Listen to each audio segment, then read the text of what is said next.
Hello, welcome to He's Hot, but Something's Off with me, just Joey T.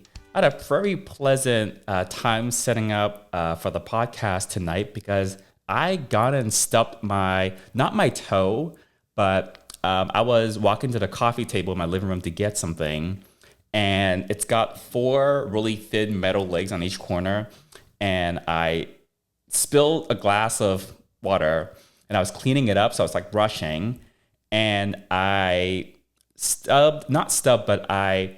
rammed the one leg of the table between my big toe and the toe next to it. So this thin metal rod basically got jammed between, I don't even know what you call that gap between your big toe and the toe next to it, with a lot of force. But so I was like rushing, the water was everywhere, I was spilling onto the rug and everything. That hurt. I think stubbing your toe might hurt more. Stubbing your little toe always hurts a lot. But yeah, that was I was limping for about an hour. I usually eat dinner at the coffee table. I have a giant dining table. You can sit like 8 people in it. But I used to eat on the dining table, but I'm very used to watching TV when I'm eating. So David Lamb, when he comes over, we'll both eat at the coffee table. We rarely eat at the dining table. And he started sitting on the floor, not on the couch to eat, because it's like a more comfortable height because the coffee table is very low. So I now do that. I will have my food on like the coffee table in front of the massive TV, and I will sit on the floor, legs like under the coffee table, and then I'll eat. It's very, very comfortable. So thanks, David Lamb, for that tip. One thing I saw today at the gym that I found very interesting is there was a dog at the gym. Someone had a dog, like a little dog, a poodle or something, in a stroller for, I don't know, do they make strollers for dogs? But it was like this little stroller, and the dog was in it, and I was on this machine, on this bicep machine. And right in front of me, like on the other side of it, was like a bunch of equipment. So I was like on this machine, and then out of nowhere, this stroller comes by. This woman is pushing it. It's got this like white poodle in it. And she like goes up to like a piece of equipment. She's like with her friend, and they're both working out. And I'm like, I don't know whether to like, I didn't really know what to think of the situation. I probably seen more weird things at the gym, but it was like, one part of me was thinking, do you really need your dog with you to go to the gym? Maybe it's a service animal, I guess. But service animals, they always have like a very obvious vest or thing they wear that says in giant letters like "service animal, don't pet." Or at least in the airport, the animals that work at the airport, like sniffing drugs or guns or whatever, they're always like labeled. But this dog didn't have any obvious service dog markings on it. So maybe it was a emotional support. I mean, there are so many, every dog is an emotional support dog or animal these days, right? Because we kept on hearing, at least during the pandemic, about all these emotional support animals that people were bringing onto airplanes, not just dogs, but like cats or birds or whatever. I don't remember all of them. And I think I just read there's some airline in the US that's clamping down on having emotional support animals in the cabin now. I think they might have like just banned all of them, and it has to be like a proper certified service dog for that animal to be, or a service animal for that animal to actually be in the cabin with a passenger. But yeah, I was like, yeah, I took a couple of photos. I was like, I don't know. It seems a little weird. I guess she needs the dog to be there, but like, honestly, the dog wasn't doing anything. The dogs were not helping her with her lat pull downs. Let's put it that way, for sure. All right. I know I talked about a lot. I talked a lot about the gym last time, so I'm not gonna like go into the gym or anything. I'm spreading out my gym stories and my opinions and thoughts on the gym. So I'll save more of that for next time. There is someone from my gym that just messaged me on Grindr, actually. And it's like a little bit awkward sometimes when someone you see all the time, maybe you don't talk to them, you don't know them, but like if you go to the gym or like a coffee shop or wherever often enough and you keep on seeing the same people, right? You get like know of them. It's like, oh yeah, that person goes to my gym or that person goes to my coffee shop or whatever. So this person just messaged me on Grindr, and for me, Grindr, like let's just break this down. For me, Grindr, I am not mainly using it to hook up. To be really, really honest, I'm like window shopping on Grindr, not messaging anyone, like literally just for fun. I just like to see where are all the thirsty gays that are within like 5,000 feet or a mile of me or whatever. So I have it. I don't message people a lot because I'm not usually like looking to hook up. I just have it like I'm probably on Grindr every single day, but I'm not messaging people 99% of the time. So people might message me, and usually I don't respond. If it's like a random person, I don't know who that person is because I know a lot of people do use Grindr to hook up. They're messaging someone because they want to hook up with them. So usually I don't respond. And once in a while, you get someone that gets mad at you on Grindr for not responding. It's like the 1% of the time. But I've been gay long enough and I've used Grindr and tech and stuff, these apps for long enough to know that here's a tip. If someone doesn't reply to you on Grindr, like don't keep messaging them. Like you message them once, if they don't reply, just move on. It's what I do. Like there's no sense in saying hi to the same person, like maybe like a second time. I've had times where, especially when I'm traveling and like out of town, and I'll see who's on wherever I'm traveling, and I'll message someone, and then maybe they don't reply, so like I don't try to message them again right away. But maybe a year later, or like I've gotten a different phone or whatever, and I travel back to that place, and I had no recollection of messaging this person before. Maybe like their photo has changed. It's been so long ago. I was just in town for like a few days, whatever. Then that's where maybe I might message someone multiple times. But I'm not gonna like message the same person multiple times, like within a week or whatever. Someone that I know I've messaged before, I'm not gonna like probably message them again. So that's one thing sometimes I don't get. If someone doesn't message you back on Grindr, just like block them if you want. I feel like a block is not a slap in the face on Grindr because it just kind of cleans up your grid a little bit. Because you message someone, they're not messaging back. Sometimes you get the receipts, and sometimes someone just leave you on red. Whatever, like don't take it. It's Grindr. It's not serious. It's literally just Grindr. It's not the end of the world. Someone that doesn't message you back. But blocking is not like a slap in the face. So good way to clean up your grid. If you know someone is not going to reply back to you, leave you on red, just block them. Get them off your grid. You get to serve you free up your grid for other guys that you might have a chance with or you might be able to connect with instead of someone who you message and don't reply back, right? This person's from my gym.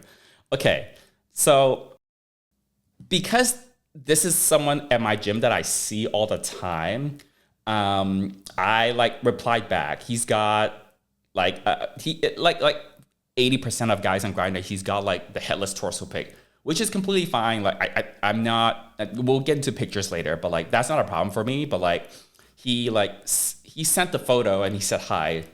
So I clicked on the message and like I said that and I saw his face and it's like, okay, in my head I'm thinking, okay, you go to my gym, I recognize your face for sure. So because he goes to my gym, that's why I said hi. And like, it was fine. He just said like, oh, what are you doing? Blah, blah, blah. And then he asked, oh, are you looking? And I said, sorry, I'm not. And if I message someone and they reply back, but they're not looking for whatever reason, I don't expect everyone to be looking all the time because I'm not looking all the time. So if I message someone, even if I am looking and I ask, are you looking? And they say they're not, I'd be like, whatever, cool. Like, I'll move on. Like, it's whatevs, This person though, like he asked me, are you looking? And I said, well, he asked me what I was doing. And I said like, oh, I'm just working on some stuff at home. And then he asked, are you like looking by any chance? And I said, sorry, I'm not. And then I thought that was like it, right? But he replied, and I'm gonna read to you his reply. So he replied, I said, sorry, Malcolm. He said, LOL, of course you're not. Not sure why I even messaged. Trying to be nice, I guess. Like, what's the point of seeing all that stuff? Like, if someone's telling you they're not looking, just be like, just take it and leave. It's not a problem. Like, it's not anything against you. Like, I'm literally not looking. If I was saying no for other reasons, like because of your looks, then honestly, I just wouldn't have replied at all. Like, if someone sends me a message and it sends me photos of themselves, and like I don't find that person attractive, I'm not sexually attracted to them, I just won't reply. Like that's just me. And like I feel like that's what I get from other people when I message them. If they're not feeling for whatever reason, looks are subjective. Like, I don't expect everyone to find me hot, and I don't expect everyone to be sexually attracted to me just because I message them. Like, it's a two-way street. So I find it weird that this person has this response. LOL, of course you're not. Not sure why I even messaged. Trying to be nice, I guess. So for me, that's like, well, I said hi to you. I don't. Maybe I'll message him back later, but after the podcast, like I messaged him because I wouldn't want to be awkward. But there's one other person from my gym that it also just like someone I see at a gym all the time. Like I've never talked to that person. I don't know each other. Again, when I go to the gym, I don't socialize. I see people all the time that are regulars, but I don't know them and I never talk to them. It's one other person that's messaged me on Grindr before, and like I'm not like attracted to him in that way. So he's got like a faceless profile. So he sent the photo. I clicked on the message to see who it is. And I just like never reply because again, like if I'm not feeling it, like I just usually just do that. I don't think it's awkward between me and him at the gym because again, I don't talk to him in the gym. Earbuds in, I'm just working out. Like I literally don't talk to anyone. But like maybe it's in my head. I swear sometimes he gives me slightly weird looks. I don't know if he's just like awkward or like he's looking at me because like he messaged me and like I left him on red technically, and like I just pretend like nothing's happened. Honestly, I wouldn't mind, completely serious. Like I wouldn't mind actually like being friends with some of the people like at the gym, even if it's just like the only time we socialize is at the gym. I'm not like against that. So that's kind of sort of why like, okay, this is a regular I see at the gym. He's mentioned me on Grindr. I'm like assuming he's just looking at me like a piece of meat and just wants to hook up. So, you know, it was like very like nice, polite conversation up until he replies with all of that. So I guess I learned my lesson. Just don't talk to anyone at the gym on Grindr because you could end up like this guy. Honestly, like when you say stuff like that, even if that person might be interested in you, when you say stuff like, oh, not sure why I even bother, like, of course you're not interested, blah, blah, blah. It's like, that leaves a bad taste in my mouth. Like, if you're gonna message someone on Grindr, like, and you're asking them, are you looking? And they politely say, sorry, I'm not. Just take it and move on. Like, it's nothing personal. Like, nothing on Grindr is personal. Unless someone's literally like making fun of you or attacking you or whatever, or saying something rude. Like, Grindr's just Grindr, guys. Chillax. So, yeah. So I am on Grindr. I'm not looking most of the time. Yeah, I think I've mentioned this before on the podcast, but like when I'm at home, like I'd much rather be doing anything else but like just hooking up with random guys. Like I'm working on this podcast. I've got the side hustles going. Even I'm jobless. I don't have a day job right now, and I have enough activities and hobbies and other things to do to like fill my day to the point where like I don't feel like I need to, like hook up all the time. Like there are people that hook up all the time. Like that's great. Just me personally, I'm not usually looking to hook up. Some guys, I guess, just can't see that. Not every gay guy in West Hollywood is looking to hook up all the time, like all day, every day. Yeah. But anyways, this reminds me of a story of, well, this is a long time ago. This is story time with Joey. This is a story that I don't think many people know about. And it's kind of hilarious. So I was in Singapore on a work trip. This is many years ago. I was on a work trip in Singapore, and I I was bored and I was horny and I was looking. So I was on Grindr or like one of the apps, whatever it is. And there was this guy, this profile. We started messaging, and the best thing I could describe is he looks a little itsy bit like Prince. The profile photo is someone that semi kind of sort of resembles Prince Harry. Um, so blah blah blah. We decided to like meet up. He said, "Oh, there's like this like hostel that he knows someone that works there. He can like get a room." I know this is all really sketchy and risky for people who are not used to hooking up, but just bear with me for the story. I took a Uber instead of the train for whatever reason. I guess it was a night. Took an Uber to the address, and as the car like pulled up to the address, there was like someone like standing on the curb, kind of sort of like waiting for someone to arrive. And I was in the backseat of the car on the curbside, and the car had like was slowing down, pulled past this person standing on the curb, and then stopped maybe like 10 or 15 feet past that person. And I was like, oh, that's curious. Someone just like standing there like that, like looking at the car. So I got out of the car, and like he comes up to me and it's like, are you Joey? And then this person does not look like the photos. This is the key part. The person did not look like the photo. So this is like a catfish type of a situation, I guess, or whatever the technical term is. So like I was a little bit like, oh, but trying to be like really polite and kind of trying to whatever. It was awkward for me, and I was like, I don't know what to do. I was getting nervous. And then he's like, oh yeah, blah blah blah blah. He's like, oh, so like this is like the hostel place right here. He's like, do you want to do it? I'm like, yeah. I'm like, okay, but I was like, it was awkward to like just reject someone right in front of their face, like, and I was still like a little bit in shock, and I was like, didn't know exactly what I was gonna do, except I know I was gonna sleep with them. He's like, okay, let's go in. He's like, okay, let me go in and like I'll find my friend, and then like I'll go get a room, and then I'll come back outside. Which was like lucky that he was gonna like leave me alone for like a little bit, and he was gonna go inside. So he goes in, and then after he was inside, I think like 5 or 10 seconds later, I just like bolted and ran and like just away. Just I don't know where I was going, any random direction. It was like away, and I was like literally standing there. The adrenaline was running, and I was just like this fight or flight type state. And then it was probably like 5 or 10 seconds after he went into the building that I literally just like ran. So like I ran for probably like sprinted running fast. I don't know, for maybe like 30-40 seconds, like to get like a couple blocks away. And then I remember like, okay, I need directions. This isn't like, I just Google mapped, like, where's the nearest, like, a subway station. I took the subway back, I remember. So, because I didn't, like, wait around for, like, a car to come in case, like, he, like, found me in the area. So I was like, okay, you need to keep moving, get to the nearest subway station, just get on the subway so it can start taking you, like, away from this place in a way that you're, like, off the streets.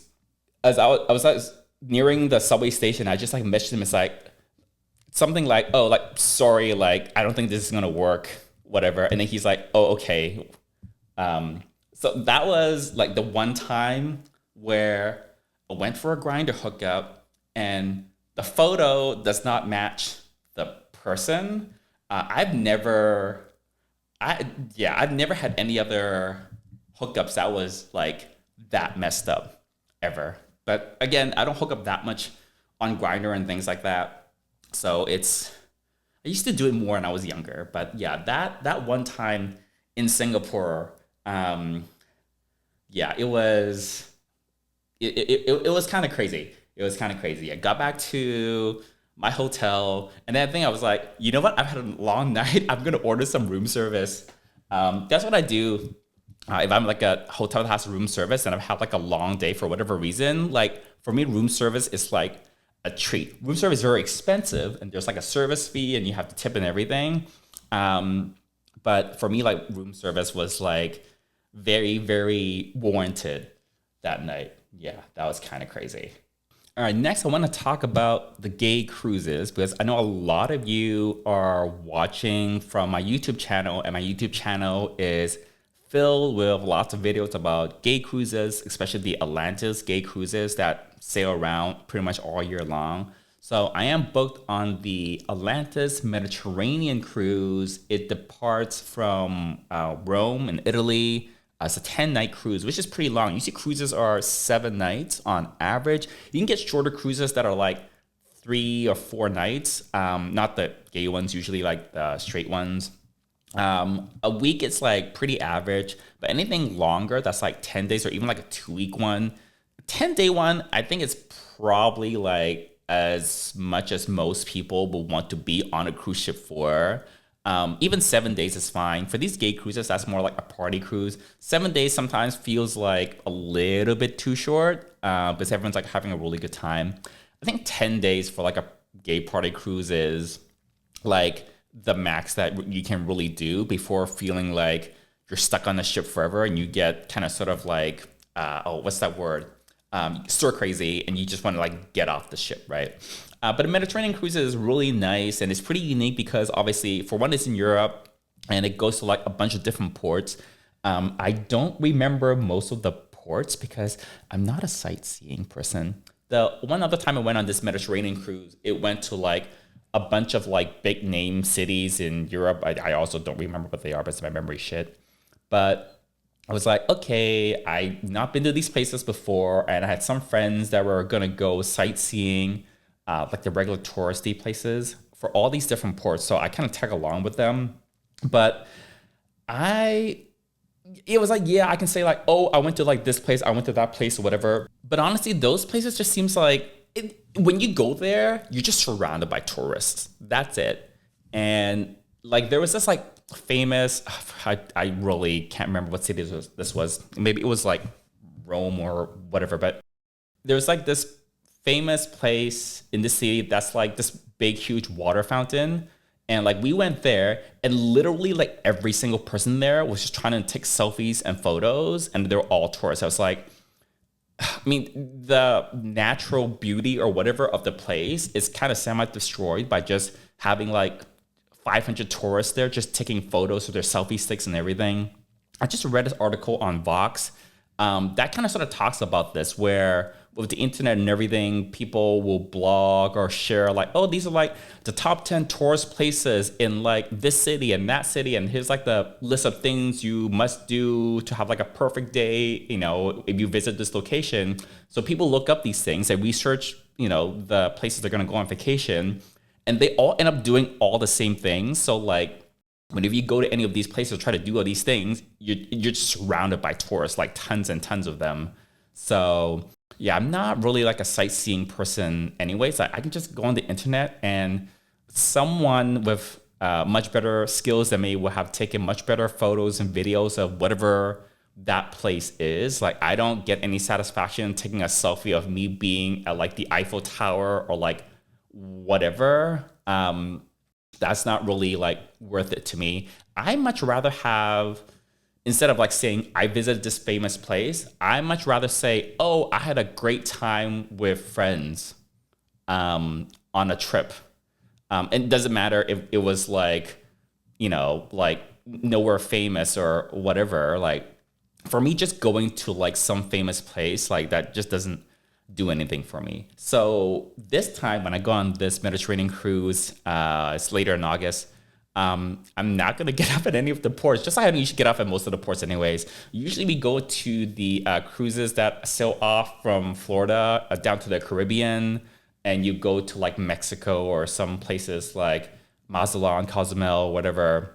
And you know, they're great for the Caribbean, you know, but it's not like going to Rome or going to like Ibiza, which is one of the stops, or like going to like Sicily or these like, you know, famous cities and towns and stuff in Europe. But yeah, I'm just not gonna get off. I'm just gonna stay on the ship. And one of my friends will bug me like, "Oh, like why are you going on this cruise if you're not gonna get off the port side?" That's just not me. If you want to go on a cruise, like go on a cruise. I'm not gonna judge you for like choices you make on a cruise. People ask me, "Oh, like what are things that you can do on a cruise?" And then people ask about the ports and stuff. My advice for at least the gay cruises that I'm familiar with, the beauty of a cruise is that there's so many things you can do on the ship and off the ship, wherever the ship is going to dock on the itinerary. You can really make it like your own trip.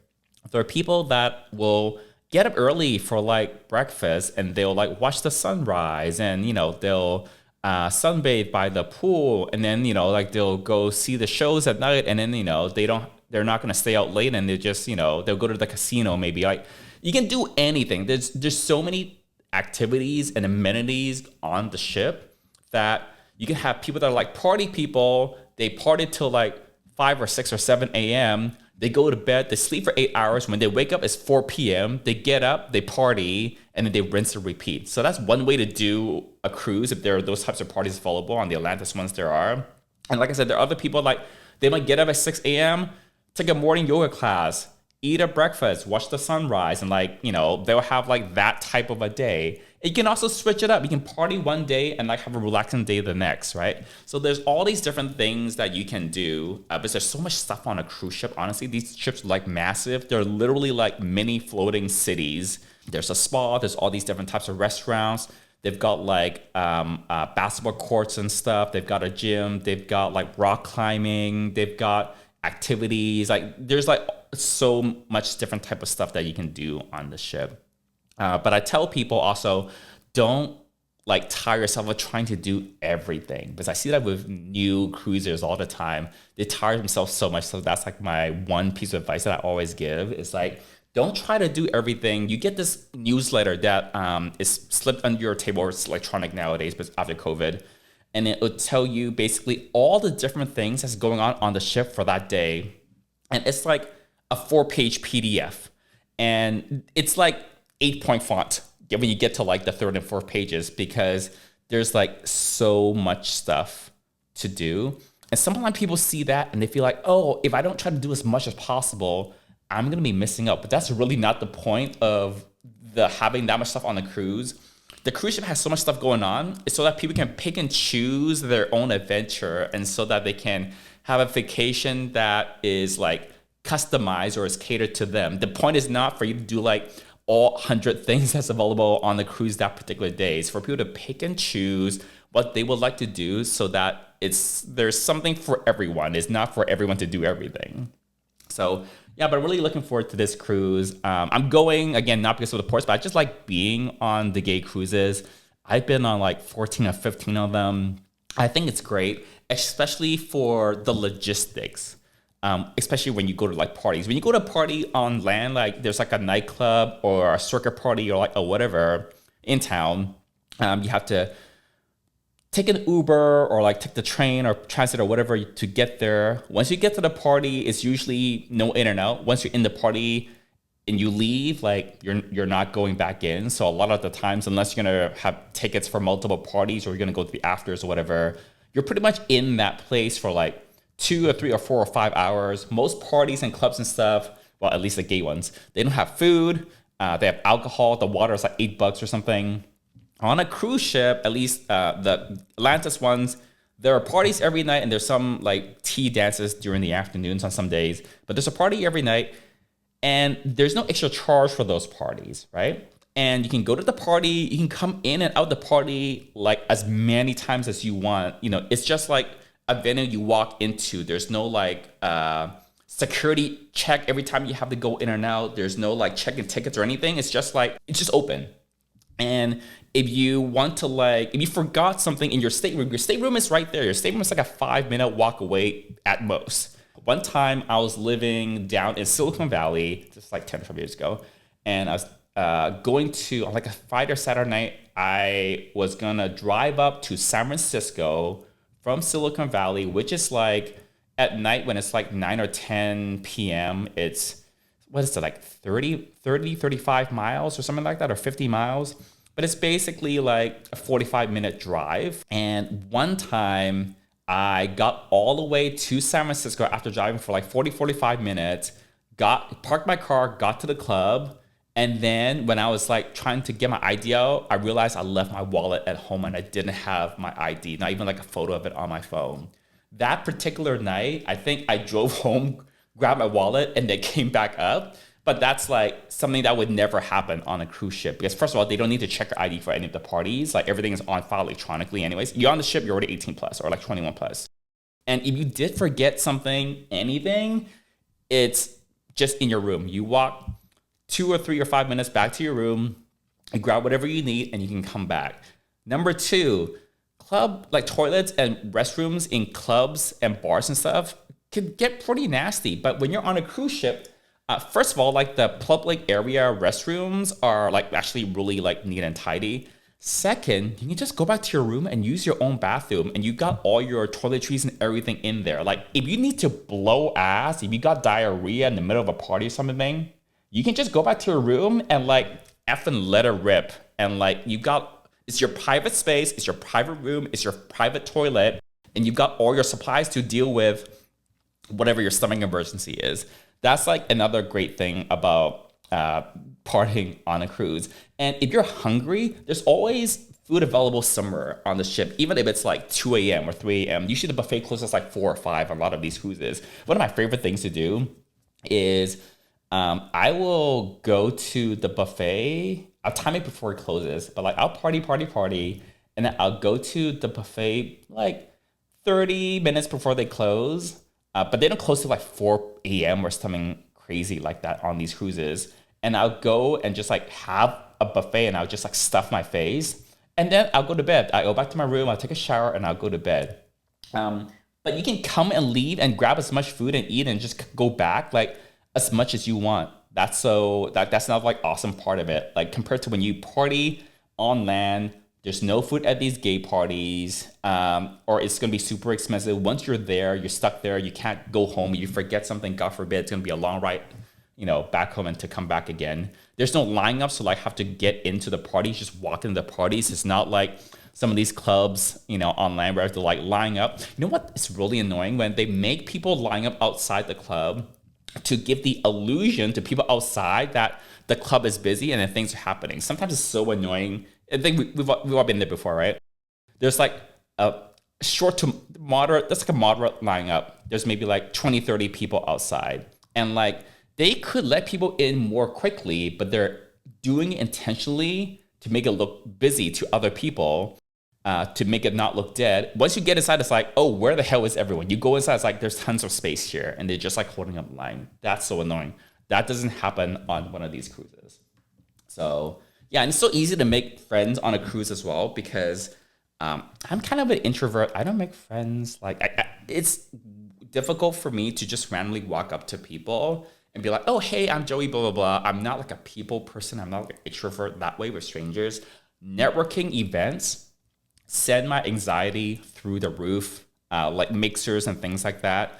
I tried to go to them like once or twice before, like when I was like really young in my career. And there's like, there's like in San Francisco, for example, they're like tech mixers for like people in tech, and you go and blah, blah, blah. You're supposed to just like mingle and talk to strangers. No, that's not for me. I can't just randomly go into a room full of strangers and just expect it to like walk up to random people and just start talking to them and just make friends like that. That is not how I operate. That kind of environment. In that kind of environment, I would just be like, I just end up not talking to anyone.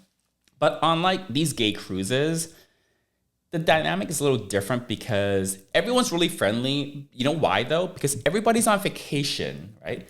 In regular everyday life, people are not on vacation, even, if at one of these like mixers or whatever, right? People are like in like a work mode, or like they're running chores or errands, or like they're always going somewhere. People are always doing something, always like in a hurry to get somewhere, right? But when you go on one of these cruise ships, everyone is on that ship to be on vacations. Everyone becomes a lot more low key and laid back, and therefore like more approachable. And then now you've got like these parties, and then you've got they have like social events and things like that as well. So in that type of a situation on these gay cruises, it's like one of the very few places I found where I can actually just like go talk to random strangers, people that I absolutely don't know, and just say hi and just have like really pleasant, unforced, small talk where like I don't feel anxious. It doesn't mean that we're gonna be like best friends, but like it's actually pretty easy to just like say hi to someone make some small talk, because the environment is very conducive to that. Everyone is in vacation mode. So everyone is like chilled out, basically. Not like when you go to like one of these mixer things, industry mixers or whatever, in real life, it just feels like everyone is very, I don't know. It's just a very, very different environment. Yeah, so that's one of the reasons I really like going on these cruises. So already booked for this Med cruise. If some of you go into that Med cruise, I'll see you on board. By the way, just in case, if you guys have any like gay cruise related questions, I do get like a smattering of them every so often via various channels. Comment down below because I'll be more than happy to maybe talk about the gay cruises in more depth, give you guys some advice on this podcast as well. But until next time, make sure you subscribe to the podcast and make sure you watch the video version of this podcast. I was going to fix my hair for this podcast, but I was like, it looks non-horrible. And the podcast is supposed to be like a lower effort thing where I don't have to doll myself up so much. So if you want to see what my hair looks like, then you can watch the video version of this podcast on my YouTube channel, Just Joey T, and Spotify. But till next time, bye.